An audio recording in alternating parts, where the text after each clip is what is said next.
Hey Mark, how are you? Hi, David. Great to see you. I'm doing really Yeah, good, thanks. How are you? good, very good, very good. Um, so this is just we just gone live. We're live on Twitter. We're live on Twitter for now, on Facebook also Okay, for a cool. couple of minutes. So if you're watching on Twitter or Facebook, please come to the Papa PhD YouTube channel and comment there. This way, we'll have the comments. I'll have the comments all concentrated here in one place. People on LinkedIn, you can stay on LinkedIn. You can comment there too. They'll come to the platform here. Welcome, Mark. It's been such a long time that we've been like communicating, aware of each Yeah, other, and it's great to have you here today for this live recording of Papa PhD, and to talk yeah. about this thing here, Oh. this rectangular thing here that What says is that? that I am not a fraud. I was really happy when I got this in my mailbox. Oh my, I'm not a fraud. This is awesome. I'll tell you later why it's called that, but I have to. I've been secretly in the background whilst preparing to go live, burning to tell you a little story, and this will resonate because this was one of the reasons that we got connected Hmm. when we eventually set a date to have this conversation. Yeah. And I did the right click and save on various thumbnails from the internet, looked across your website, of course, as I'd done many times before. And when I shared on my own profiles that we were going live today, we were having this conversation, I shared your main thumbnail from the Papa PhD podcast. Hmm. And within minutes, my friends on WhatsApp messaged me saying, I thought that was you. So That is so it's, funny. it's good to meet my doppelganger. Yeah, You've yeah, got a because far better like, beard than I could ever grow, though. well, I think we can differentiate each other like that now. But it's true that like my logo here, Yes, this one. where I That's the put very same. myself just looking like this. I think on yours you're sideways, but you're doing the same. So, well, also my hair is somehow growing a little bit more grown these days. But apart from the beard, we've had the same haircut and glasses for a while now. So the confusion, I think, is it's legitimate. So between the beard and the accents, I think we should be able to tell one another I apart. think so. Just All about. right. If anyone's watching, there might not be yet, but if anyone's watching and can tell us the live is going well, the sound, is the balance is nice between the volume between Mm, Mark and David. Please send us a comment just to let us know, and this way we'll start the actual live recording of the episode in a few minutes. fantastic. Again, if you're on Facebook or on Twitter, I'd rather you come down to the YouTube channel, to the Papa PhD YouTube channel, and if you haven't subscribed, subscribe. It's always, we just crossed 300 followers on the YouTube channel, which is a small but important milestone for me. I believe at 500 there's new things, there's new Really? Okay. functionalities and ways to interact with the audience. But Aha. let's aim for 400, and then we'll see. But so there's no comments. It looks to me like everything is going well. I'll do a quick check here, and we can start talking. But yeah, it's interesting that based on thumbnails only, we could be we could be confused. We can be misidentified as each other, especially just like just Just like there. this. Yeah. All right, cool. This is really great. I think the subject we're going to talk about is super important. This question of, because if for people who are watching, the subtitle is A Scientist's Guide to the Imposter Phenomenon, and I've gone through it. Mark, you've gone through it. I think so many of us going through graduate school have had to deal with it, and this is Yeah. why I was super happy that we could find a good time between our family lives, etc., to spend a kind of a short hour here talking about that and talking about why you wrote this book. maybe how you wrote this book, but Yeah. for who and the why. The why is almost the most important to me. Okay, so I've checked on YouTube. Things are going well. LinkedIn, things are also going well. So Great. we're gonna start the actual recording of the episode. I'll just do a little pause, give you your intro, and then we'll start from there. Welcome to this new episode of Papa PhD. This week I have the great pleasure of having, straight from Glasgow, Scotland, Marc Reid. Marc was born and raised in Glasgow, and he completed his master's and Carnegie Trust sponsored PhD in chemistry at the University of Strathclyde. Is that how you pronounce it? That's perfect. Got it in one. Marc was then a postdoctoral research associate at the University of Edinburgh, and during that time he was inducted into the SciFinder Future Leaders in Chemistry program. Marc's independent academic career has been fueled by prestigious Leverhulme. Oh my gosh, this one I don't know how to pronounce. You have to help me. Leverhulme? Leverhulme, you're 2 for 2. Oh, my Leverhulme. Oh, I did it. Okay. Prestigious Leverhulme Trust and UKRI Future Leaders Fellowships. He has held lecturing positions at the University of Bristol and the Hunter Center for Entrepreneurship. In 2021, he completed the Alt MBA. His research interests include physical organic chemistry, computer vision, virtual reality, process safety, and the imposter phenomenon. Marc's list of failures wouldn't fit on a short biography. There's a link that I'll share in the show notes for that, because a CV of failures is an important thing to share and to normalize. And finally, he lives with his wife, 2 kids, and border terrier in sunny, with air quotes, Glasgow.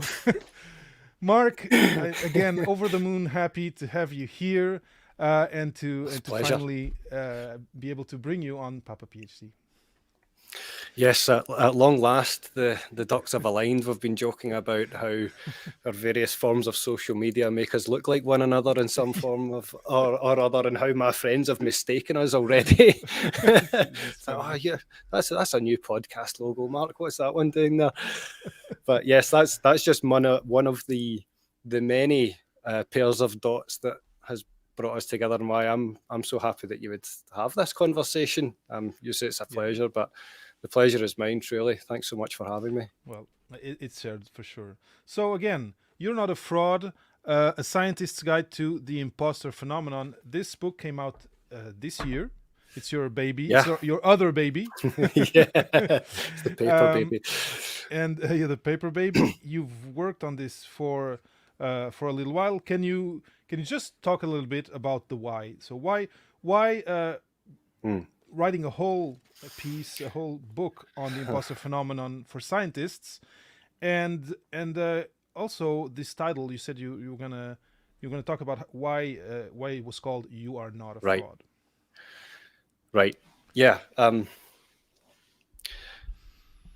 The truth of the title and the subtitle are 2 slightly different stories, actually. The frank truth of the title is that the book, the why of the book, the who it was for, was entirely for me back in the beginning. So before it was ever a book, you kindly mentioned from the bio some places I'd worked.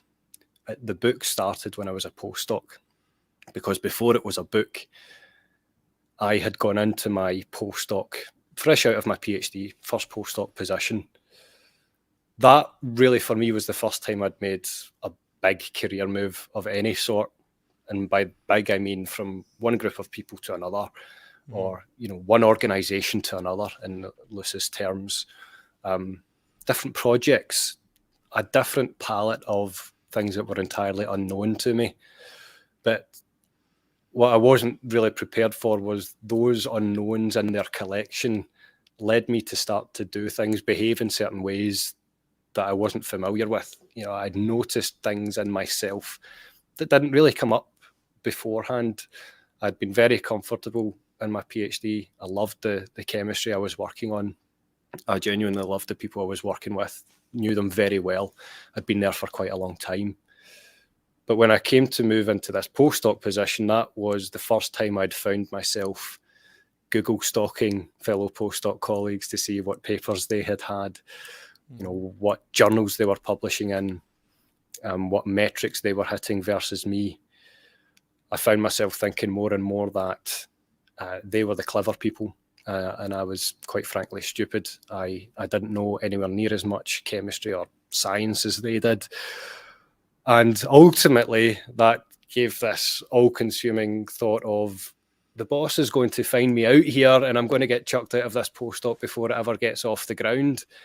And back then, truly, I had no idea of any term associated with feeling like an imposter. I didn't know it was imposter anything, imposter syndrome, imposter phenomenon, none of it. I just knew that this way that I was feeling and behaving was completely against the grain of what I was setting out to achieve back then. Mm-hmm. Early stages of academia, didn't really know what I wanted my career to look like. But I knew that if I didn't deal with it then, privately or otherwise, then I probably wouldn't have a career to speak of, which sounds utterly exaggerated, especially coming from someone who's trying to tell a story in a book. But that was the case. It was the case because I think, as I now understand, many people will resonate with this point, but I'm the sort of person who won't tell anyone any of this. I have stupid, false bravado, the need to appear as if the skin is stone, and so I'll keep it secret. And so when I first started dealing with it, it genuinely was in secret. I got it out of my head by putting it down in a Word document. So I was essentially journaling for 2 years just to say to myself, today I compared myself to this person. Today I stopped this point of work because I was panicking that they were much smarter than me and I couldn't focus on it. I was just narrating to myself that this is what was happening. Towards the end of that time, that's when I had started to read more and more about things that you could do to manage these feelings and to learn and discover that this whole way of feeling wasn't just known, it was well known and it was pervasive and it was normal. All things that I never knew in the beginning. And it was when I started to write less about my daily experience and more about my summary of these things that I had been reading that helped me, that a friend said to me over dinner, why not turn those little clusters of writing into chapters, and why not turn those chapters into a book? So the 2 years that was private writing then turned into a further 3 years of research where I said, I'll give this a go. I'll make it a book project. I'll try to build some research around it. I don't know how yet, but I'll stop the journaling part now and try to see if I can turn this into something that can be of use. It's a super interesting journey, and you did, you've done something very well constructed, very well structured, researched. Thank you. You mentioned to me that chapter about the chefs, and we can talk about that. Okay. And how, and it's true that the storytelling and the how much it can encapsulate the extent in which the imposter phenomenon can cripple you in a way in your day to day, and in your, like you were saying, in your prospective career. You can, and we'll talk about it because they go to extremes, these chefs that are mentioned here. But you can convince yourself that you are not good enough, that you don't belong, and then just leave a path that might have been very prolific and successful otherwise. So first, I commend you for taking the time to write this, because like you said, it's very prevalent.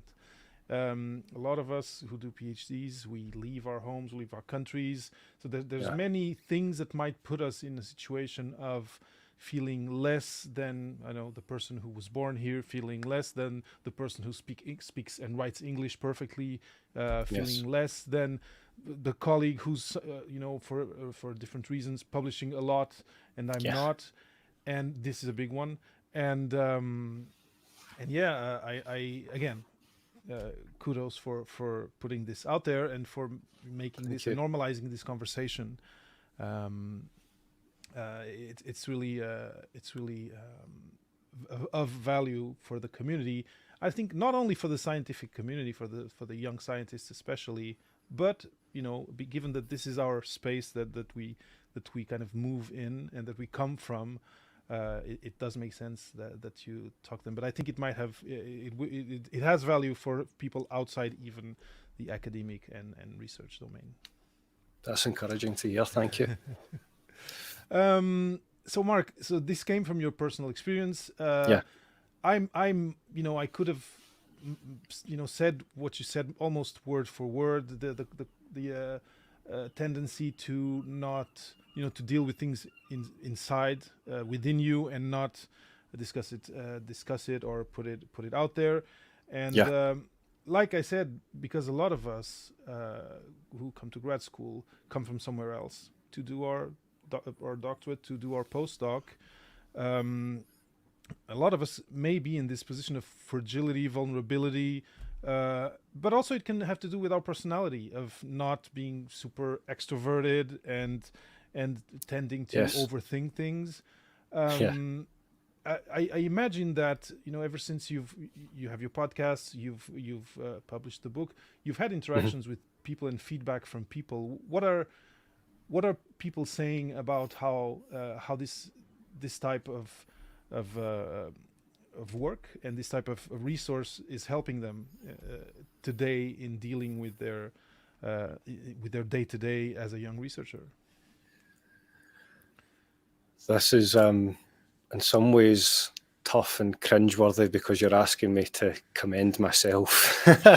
I'll put the barriers up straight away. Let me think. Look at it as me. I'm doing the commending. You're channeling me now. Don't worry. Well, let me try to, in some ways, start to answer the question by asking you something, because you captured me a little bit there with what you said about your own experience. What was it specifically for you that in the past you've kept to yourself? Like what was the move in your career that made that happen for you? So as you know, like, and this has to do with the genesis of Papa PhD of the podcast. For sure. Okay. But what happened with me was it has different facets, but the main one is the end of my PhD. The end part was difficult. I was working on a mouse model that was not a good one. We weren't, and to have good data, it would take years of work of making our own model for reasons of not being scooped. We couldn't ask for a mouse from that lab. There were different things that made it very difficult and frustrating, and that made that at the end of my PhD I had no papers. And today I've digested that. I've talked with so many people on the podcast that now I see it in a total other way. But I feel like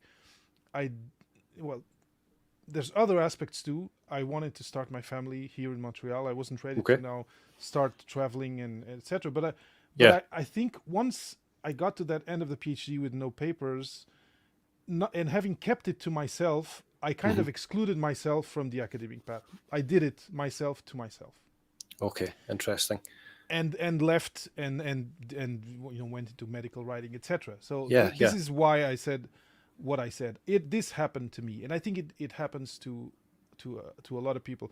One of the things why I think this is one of the populations for whom I think the book is important and an important read is anyone and everyone who leaves academia at a certain point.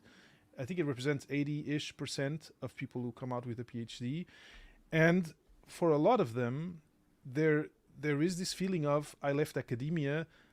It was kind of a failure of sorts. And these 3 years of Papa PhD, I've been trying to tell them it's not a failure.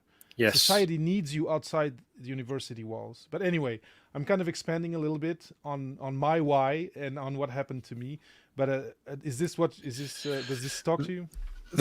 Well, as I said, this was partly to answer your question, not to circumvent it. And it is very, very helpful. So 2 things there that you've very kindly shared is 1, your specifics, but 2, the extent to which some of these feelings can be generalized. So I wrote this transitioning out of PhD into postdoc and thinking about things besides academia, which we can come back to.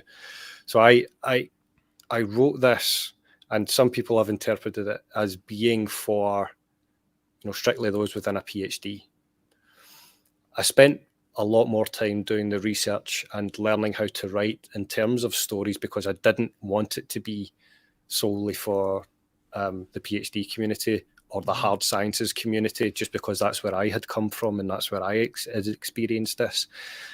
Specifically because the one thing that has become tattooed on my soul through the process of putting this together is realizing in how many different situations, scenarios, and environments different forms of imposter experiences can emerge. So whether you're going from undergrad to postgrad or postgrad to postdoc, or from academia to industry, or from industry to entrepreneurship, all of these different transitions are themselves from one bubble to another, and not necessarily specific to academia in any way, shape, or form. So coming back now to your original question about how I'm finding this is helping more people, is I've really got my book editor to thank for pushing me in this direction. When I originally wrote the book, I wrote the chapters as you've read them. So there's like 8 core chapters. There's an introduction and an epilogue at the end. But in the 8 core chapters, I'd written the stories, I'd discussed the research, I'd reflected on my own experience. And it all ended with like maybe 2 or 3 bullet points to say, here's a take-home message. Here's the too long don't read part of the book, right? That's how I wrote it. But when my editor took hold of it, she didn't write any words, but she pushed me to pivot how I'd written certain things. And this was the real value of an editor. If you're ever thinking about writing a book, don't do it without an editor. Perhaps another conversation. Yeah. But here's the thing that she pushed me to do was to turn those little take-home messages at the end of the book into what I've now called the chapter challenges, which is a way of saying, don't go straight from chapter 1 to chapter 2. Stop and do some work. Do this for yourself. Don't stop with the generalized stories. Don't pay specific attention to my story, because that's what you'll forget when you put the book down. Frame this through your own experience. Do these tasks, explore it for yourself, do some research for yourself, and put some outputs down in these particular ways using these templates. I probably wouldn't have done that if I didn't have some really stark conversations with my editor to do that. But that ultimately, in answering your question, is where I think it's finding most value, because I've been able to use the stories for the stories from the book and those challenges to turn some of it into workshops, for example, where it really does turn the tables, and it's less about me preaching this message of not feeling like a fraud and more about giving people the tools to manage it themselves. I think in the long term, that will be what the lasting impact of it is, if anything. Of course. And I agree with you that any change of space has a potential of bringing up the imposter phenomenon, because that's it. You're new. You don't know the space. You don't know the lingo. You feel ignorant of many things. But the thing is, anyone who has done that transition the day after transitioning is in that position. And then, but the thing about, at least thinking about people who went through a PhD, we're very good learners. That's what we've been doing all our lives. So trust in yourself that you'll be able to learn the ropes. And one of the things that I think is important is, because you mentioned this thing of keeping things to yourself. Yeah. And a lot of people I've crossed in this space of discussing careers, transitions, doubts, are a lot of them are introverts. And I think introversion kind of amplifies the problem a little bit more. And one way to try and one thing you should try and do is just ask, find a mentor, if you're shadowing someone, ask all the questions. Don't be shy. Don't try to be the smartest person in the room, and this way you'll be able to learn from people who've gone through it, etc., etc. Anyway, I'm maybe No, divagating no, a little bit. I don't think you are. Sorry to interrupt. So, do you have a mentor? Like, is there other people in your line I of work or outside your work that you lean on for advice? I do now, like for podcasting, for example, I have someone. Yeah. But Okay. during my life, because I am an introvert, and it's been something that I've had a hard time finding a way to do it consistently and to have in different domains of my life. I see people who are able to and who go and find people to accompany them. Mhm. In that transition, when I was finishing, even during my PhD, I never had someone I would consider a mentor, Yes. and I think it's something that I really that would have helped me a lot. It's interesting that you broach that subject, because to me it's a little bit of a I recommend people find them, but I'd love to hear your take on it, because I think it's an important question, especially for the introvert tribe out there. I would say that finding genuine mentors has been, in many ways, transformative to the way I work. Mm. I have now, at this stage of my career, so I've got an academic fellowship, and after many failed attempts to have fellowships in the past, the one that I've now got was built with mentors as part of the scaffolding. Okay. It wasn't ever going to be funded if these people were not part of the team. I have an academic mentor who I hold dearly and advises me on all of the things that one might predict within academia, where to pitch publications, what sort of grants to go for, how to start to build a team and to delegate responsibly and to think about longer term vision for research. All of these rather obvious things. What I've found I've needed in partnership, and this is partly because of the way I am and what my interests are, I also have a non-academic mentor, someone completely outside of the university system, who is my mentor because they are a seasoned chemist in industry, but they are now a consultant and an entrepreneur. Okay. I hold them dear because outside of academia, I've always had an entrepreneurial drive. Let's be clear, I'm doing the book project because it's a sort of solopreneur type venture. I've tried other things, I've failed other things, but this other person has no incentive or drive or metrics holding them to account that's anything to do with academia. And I found that very refreshing, because they, trying to hold back my Glaswegian expletives here, will call BS on anything that they might sniff as me justifying things through an academic lens, which is brilliant, because taking research out of university and turning a paper into a product, let's say, or protecting something that doesn't become a publication but becomes a patent, turning it into a service, that's an entirely different game than what most academics are incentivized by. So having that person outside of university has not just helped balance my own view of things, but has also opened my world up into all of these other job types, industries, ways of thinking that if I didn't have that sort of mentor, I would probably be a lot more siloed than I am. At times in my career where, and I would still hold this as possibilities. It's not always been the case that I wanted to be an academic. I'm certainly open to the idea that my career will not end as an academic. I don't know. It's too early to say. I'm loving what I'm doing right now. But none of these possibilities would even be swirling in my head if it wasn't for a mentor outside of university, to have that more holistic and balanced view of things and the possibilities that are there. Yeah, this really kind of joins this idea and this concept that I kind of drew up and proposed in a few episodes ago. Right. Some time ago, of when you're going through a PhD and thinking of people who are in graduate school. We're in this society of rugged individualism.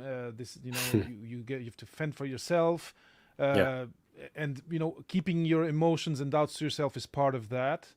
And my thinking and what I recommend young researchers is make your PhD, your graduate school experience a village. Have resource people, have mentors, academic, non-academic, have know all that's offered to you as part of the program by university, health wise, Yes. mental health wise, etc., etc.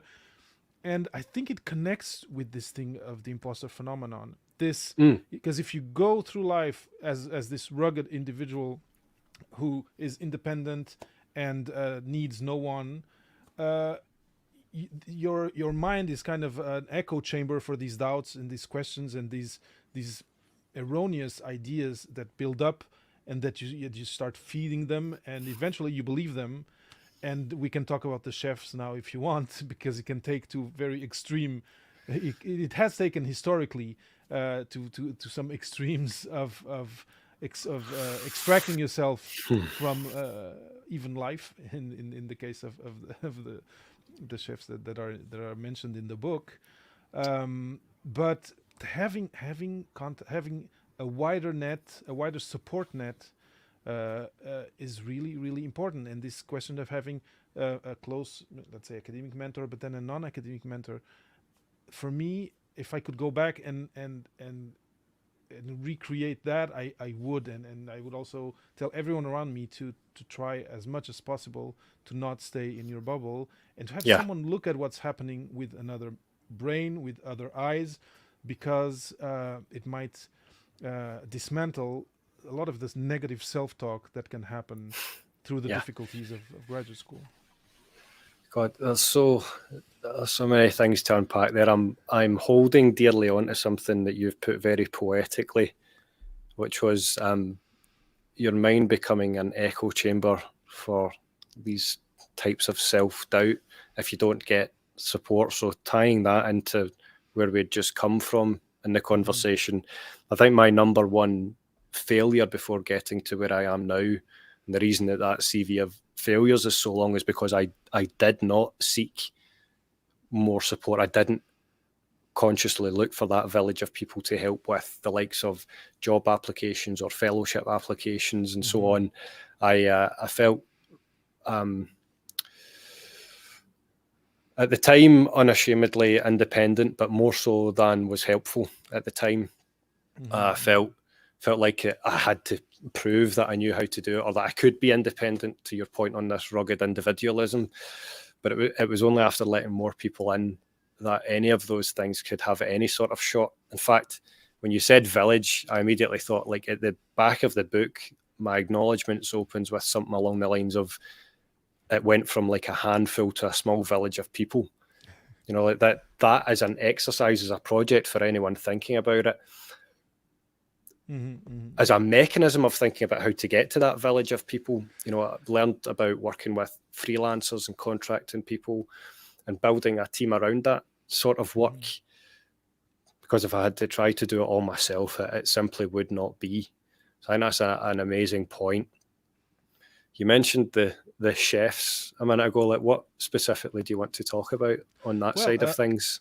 The first thing that struck me with that chapter was that, so for if I remember, two of them, it ended tragically, with them taking their lives, and one in the 1800s, was it that early one? 1600s, yes. 16, So okay, it was very, very early, so, yeah. and basically, like, falling on your sword because you did a big mistake, and all of that happened in his head. And he could have easily found, he was very resourceful, very good. He could have easily found a way to create a solution for a problem, for a kind of a logistic problem that he had, and that made that in his head was like, okay, this is the shame of my life. I can't show my face anymore. But then later on, with the Michelin stars, and losing Michelin stars, and how that has also brought in modern times people to very tragic ends. And the parallel that I was making was that these people were having this very negative conversation within their own heads. And these are people who have teams of people working for them, and Indeed, yes. but there was something missing there in terms of helping them change their view, change their degree of demand. How can I express this? But of demand of the. It's not even the quality, because I believe anything these people did was high quality, but their expectations of themselves, and their actually there's another aspect, which is have a disconnect, or unhealthy self-image issue of, if this Yeah. in my life is not working, then my image is not the one that I wanted, then I failed at life. Basically, that's kind of what I read in these different stories in different very different eras, but that kind of led to the same very sad outcome. Yes. So there's many difficult things about this. For context, for those listening, this is chapter 7 of the book, which is all about social comparisons. The specific reference I think you're making, please correct me if I'm wrong, is this case where there's a difficulty of mentally separating church and state. The part of you that is about work and the part of you that is the rest of you. Yes, and if exactly. these things become so deeply intertwined, one matches the other, or in other words, you feel like they're not decoupled, they are one and the same. The way that you are judged or judge yourself in the workplace is not just a judgment of your work, but a judgment of yourself, of your character, and even your worth, full stop. This I think was really the most harrowing piece of research I had to do for the book. And that sort of opens the chapter, but it didn't really start there. What I describe more in the chapter is why the story of chefs of haute cuisine, of the Michelin star system, has somewhat unspoken and counterintuitive similarities to things like journal impact factor. And the central question of the whole chapter for those reflecting on these things for themselves is, if there is any metric in your workplace that you are unconsciously judging yourself by, if there is any metric that you work to that comes up during your annual review, have you ever stopped for a moment to think about where the metric was born and where it came from? Because a lot of the tragedy surrounding the chefs is that they live by the numbers of these metrics and have in many ways forgotten how benign and innocent their origins were. I was bewildered to learn that the Michelin star guide is the same Michelin of tire fame. You know, that rotund cartoon with the 3 tires, the sort of white ghostly figure. Exactly. Like, I couldn't believe that was the same Michelin as the Michelin guide. You know, it turns out that the guide came out of a need to sell more tires. Yeah. It was an entrepreneurial venture. It was a marketing trick of pure genius. I have this product. Not many people have cars yet. How do we get more people to buy cars and buy our product, which was tires? The answer was the guide. But fast forward to modern times, and as you've more than alluded to, that history is forgotten in the minds of those who will judge themselves purely on the stars that are the modern form of this Michelin company and the guide. There's no reflection on the fact that this thing used to be 1 star rather than 3. It used to have no stars at all. It only existed as an incentive to sell another thing. But nonetheless, there are these chefs for whom these stars are not just badges, but tattoos on their skin, and they are zeros on the bank balance. They are, in many ways, abstracts of their entire being. They are reviews of themselves as well as their workplace. And in a few dark cases across the ages, that's led to those chefs taking their own lives because they couldn't reconcile these things. The pressure to work consistently at that high level for these externalized metrics was simply too much to bear. And the thing you mentioned about the first story was what struck me the most, is that one of the first recorded cases of this happening was long before there was anything to do with Michelin metrics in the 1600s. That was Francois Vatel, who was like a master of ceremonies for his time. He was someone that wasn't necessarily just a good cook, if a cook at all, but someone who could really go to town on organising a regal event to impress the establishment of the era and put on a show that would be remembered for generations.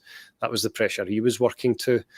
So that working in cuisine and having those pressures existed before the metrics, but the modern variant of that story with the Michelin metrics in place is an example of how putting numbers on things can take you to a place where you forget that not everything that counts can be counted, and you focus only on the things that are counted, that being the stars or reviews, let's say. Yeah, it's dark for those reasons, but it's dark because when you join the dots and think about other forms of metric that have those same stories, it goes well beyond cookery and cuisine or chefs. The same things happen in academia for a whole different set of star systems. It's true. Well, like just recently, and I kind of don't want to go into my story a lot, but just recently someone asked me, David, so I just, person was looking at my bio and says, so do you consider yourself a scientist? And in a way, once I saw I had no papers, and because also in my, like, in my family, no one told me, don't worry about no papers. Because I was a scientist all up until 2010.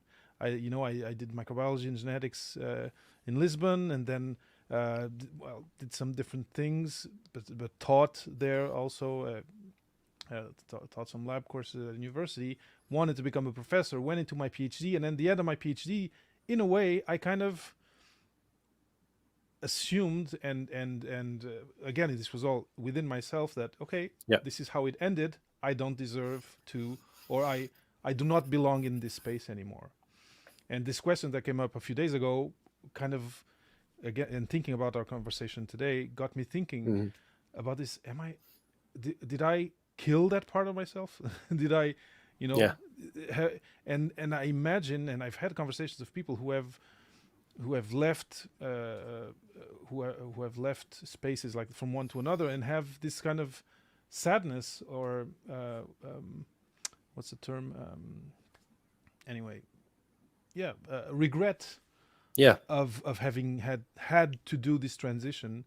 But I wonder if I had a village, if I had a better network, whether the outcome could have been different. And I think why I'm saying this is not because of me, is because I think this is not a single unique case, what I went through. I think a lot of people at the end of graduate school, or after 1-2 years of postdoc, a lot of people go through these transitions that they didn't expect, that they didn't desire, but that they have to deal with. And I think that's another amplifier of the imposter phenomenon afterwards, because if you come having this energy of, oh, I failed, it kind of deflates you for the next step. Anyway, I'm kind of trying to reflect on why talking about this is important, not just within academia, but also for any transition, coupling it with the aspect of if you have other people that you can discuss with, these metrics, these numbers that for you are huge and are defining your path, you can have some perspective and say, no, they're just part of a whole algorithm, and if your passion is here, you can follow up with it, etc., etc. I wonder if this elicits something in you, some reflection. Several things. If I may at some point read you a very short paragraph from the book that captures this. But up front, I think there's something very important we need to capture here, which is the absolute folly of an assumption that leaving academia is some sort of failure. What many people will forget is that their professional introduction or exposure to being a scientist might first be through academia, but then the assumption is that that is the only place in which to be a practicing scientist or to use the philosophy of science to do good for yourself or for the world. This is a poor assumption for those of us who would hold it ourselves, but it's also a poor point of leadership for anyone who would propagate that assumption and to protect themselves by making it look as if the only way you can be a scientist is to have this number of papers in these journals which have this particular impact factor. Mm-hmm. This is nonsense, full stop. And I think it would be something we could easily allude to and move on. But there will be those folks out there listening who will still hold that as the criteria in their head that will be the black and white determiner of any success in their life. Mm-hmm. I make it as an academic with these papers and tick these boxes to be a scientist, or I stop being a scientist. That is a hard line in the sand, which should be much grayer, much blurrier than it is in many people's mind. Mm-hmm.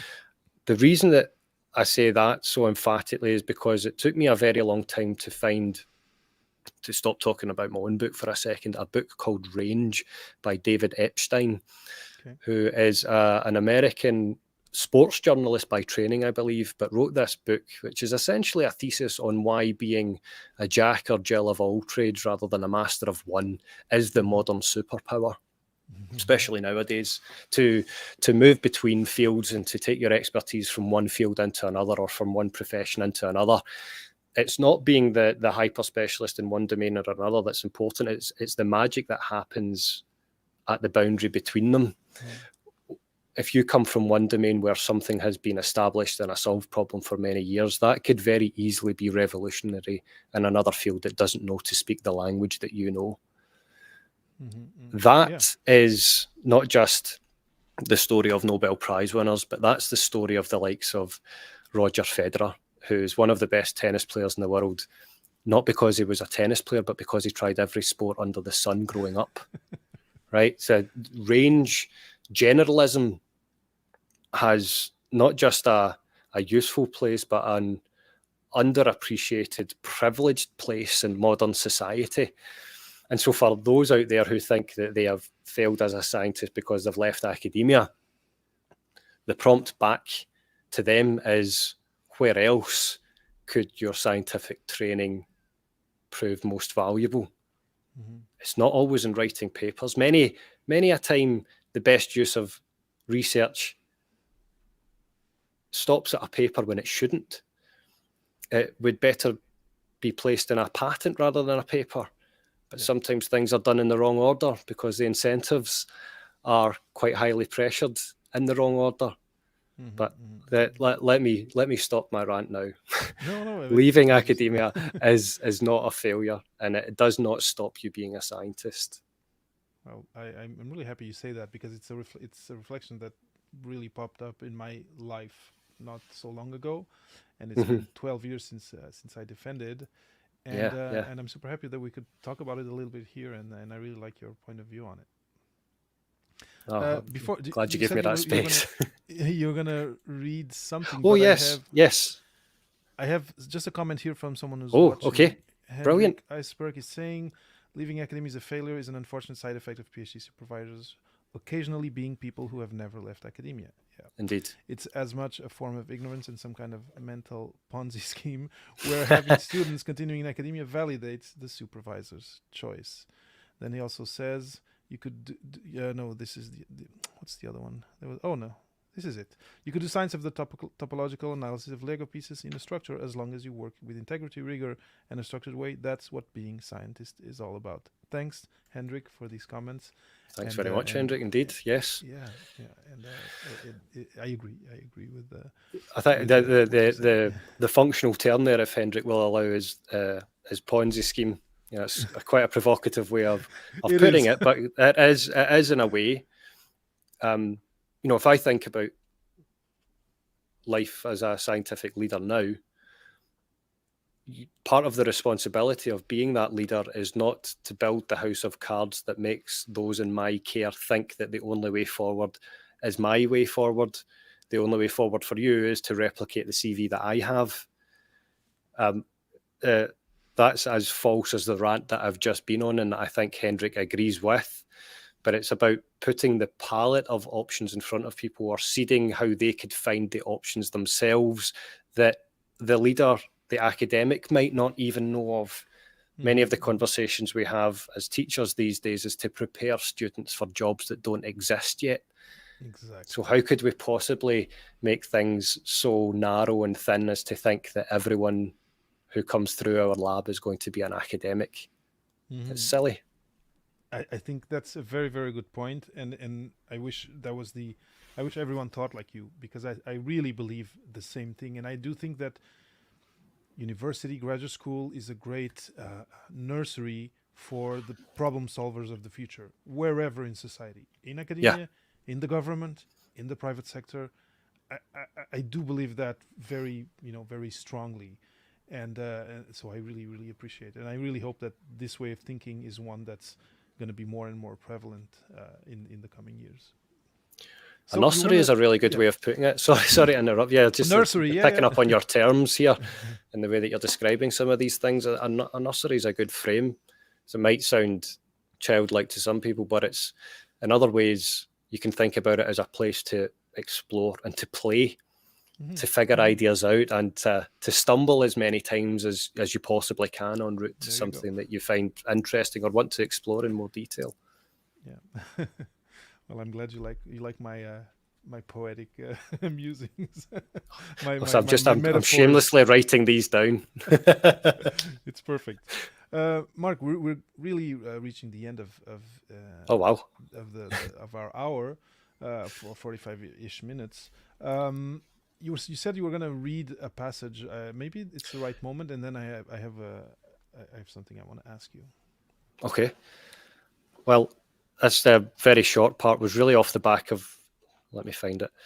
Bear with me. This was off the back of you mentioning these doubts that might come up for those thinking about different career paths, and I was thinking specifically about how this occurred to me when I was writing the introduction to the book, and where a lot of my doubts began.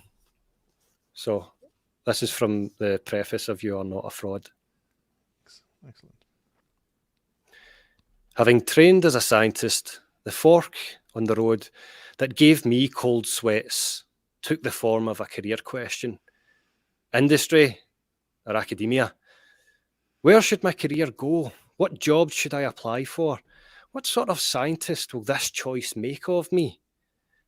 Is there a correct decision? Will I love the choice? Will I regret it forever? And after speaking with many others, I realised I was not alone. Many of us feel this way. Regardless, more and more questions filled my mind with unnecessary worry and dread. It was like a crashing ring of dominoes falling one after the other in regimented chaos. On and on, questions would tumble around in my mind, gathering into a shapeless grey mass of anxiety, swirling, darkening, growing and groaning. These dark thoughts had a hunger that could not be satisfied. Monstrous career stress was taking hold, and it would do so in a very particular way. And that particular way was all of the imposter thoughts that followed. But I thought that's what came to mind, because a lot of what you were talking about is if people are having these doubts about whether or not they can be a scientist, they might think that the only choice is industry or academia, A or B. Why is it not a combination of A and B? And if not A or B, what is option C? What about building your own business like you're doing here? What about some form of entrepreneurship or third sector work, charity work? There's always more options than you will hold in your head between A and B. Yeah, and there's so many spaces that need people who, smart people, but people who are going to be able to deal with new problems that are appearing now in society, be it socially, be it environment, etc. So there is place out there for you in so many spaces, and I've already Absolutely. mentioned some. And but thank you for sharing that. Mark, this has been, it went really fast. It's been a real Super pleasure so fast. I far. was surprised when you said we were finished. Well, it's we're almost getting to an hour, which is a little bit longer than usual, but it's fine, and I think it's important. I wonder, one thing we can do right now. You've just Yeah. read this passage of your book. For people who are watching, there's a link here that is going. That is, let's see, how can I do the thing that people do? Like this. It's going here in the little marquee. But for people who are just listening, to the podcast, can you share where people can find your book, and where can people learn more about you, and maybe send you a message of asking you further questions, or thanking you for what you shared on this conversation? Yeah, of course. Well, as I do that, thank you again for the time and the space to have this conversation. I'm genuinely surprised it's gone as fast as it has. So thank you, David, and thanks for all that you're doing. For those listening that want to find me or social channels or the book, best place to start is my website, which is www.dr-marc with a C, M-A-R-C Reid, Reid.com, dr-marc-reid.com. It's /book for the book. That's where all the links to buy the ebook, paperback, and audio versions live. But that's where you'll find my Twitter handle, podcast, and so on. So dr-marc-reid.com is the best place to start. Thank you, David. And on Twitter, you can find Mark at Reid_Indeed, which is the title of your podcast. Yeah. Do you know, it sounds like I made that up, but I very quickly came up with Reid Indeed about 15 years ago when my friends forced me to play Xbox Live for the first time. It was your handle, okay? Yeah. Awesome. As Do easy you as want to that. just talk a little bit about that? Given that we're on a podcast, we can make people learn about what Reid Indeed is. Yes, thank you. So my podcast is the Reid Indeed Podcast. It is less a professional interview podcast like yours, David, and more simply a talking baldy head that is mine. I started it at the beginning of my current fellowship about 2 years ago now, simply as a way of reflecting as often as possible about the challenges I was having as a leader and things I was learning on the way to becoming a better leader. Mm-hmm. So it's often 5-10 minutes reflections of that sort of ilk, and sometimes I'll throw in a Q&A episode or seminars from live recordings when I've been talking about You Are Not a Fraud and the Imposter Phenomenon. Mm-hmm. Mm-hmm. Excellent.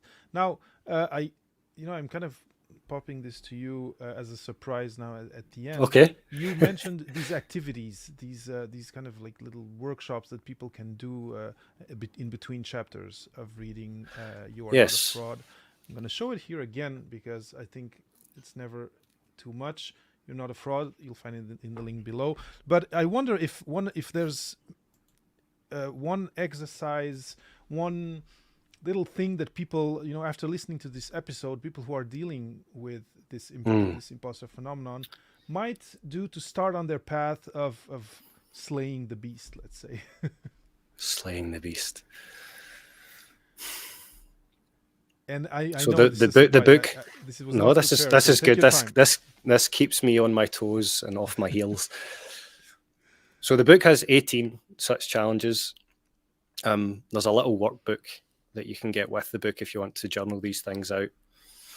The one that's popping to my mind after our conversation and certain provocative parts of it is one from chapter 4, which is called Genuine Imposters. I spend a lot of the book and indeed the subtitle talking about why it's feeling like an imposter is not a syndrome. The word syndrome is thrown around without really thinking about what it means. Mm-hmm. But in chapter 4, it puts the lens on the other word. What do we mean by imposter? Mm-hmm. So to answer your question, one of the challenges from there that I would encourage listeners to consider right away is this. Find the stories of the real imposters. Find the news articles, the documentaries, the books on people who have committed genuine acts of fraud. Consider what they have done and why, and think about whether you really want to hold yourself in the same breath with the same word as those who have been proven as imposters. Are you really an imposter? Find those stories and ask yourself again once you've found those stories. I really really love it. It kind of it's challenging. It's kind of putting all the question on its head. I really really love it. So this is great. I really recommend anyone listening to try and do this if you're really fighting with this feeling. And I know how crippling it is, and I know how taxing it is on your energy and on how you can perform in your day-to-day personal and professional work. So take this one to start on this path of getting rid of this stage of imposter phenomenon you're going through, because again, uh, anytime you'll change spaces, it might prop up again. So, Mark, I'll try to kind of summarize some key points that have stuck with me from our conversation. I feel that first we could have talked for so much longer, and I really love to listen to you. I have to think about accents. I really, I really, but anyway, you do a podcast. It's great having, you have great elocution, etc., which is awesome. But going back to the subject, um, the first thing that I keep that I want people to keep and to take home is yeah, imposter phenomenon. Before you learn about it, it's just happening in your mind space, yes, but it's everywhere. it's everywhere. Even very successful people go through it when they change. That's the first thing. You are not alone dealing with this. You don't have a name for it yet, but after this episode, you do. You have a book to go read about it and learn about it and understand it. You have exercises to be able to dismantle it, at least the one that you're going through right now. The second very important one, and because it connects with some messaging that I try to put out there, is having this idea of you can't. It's really hard to solve this conundrum alone. Having a village, having Yeah, people around you from different spaces, some who are scientists, some who are not scientists, some who are artists, some who are commercials, whatever. It's really important to discuss and to have a wider net of kind of a support network. That's the second one. Um, the the the final one that I want to share would mm. have to be with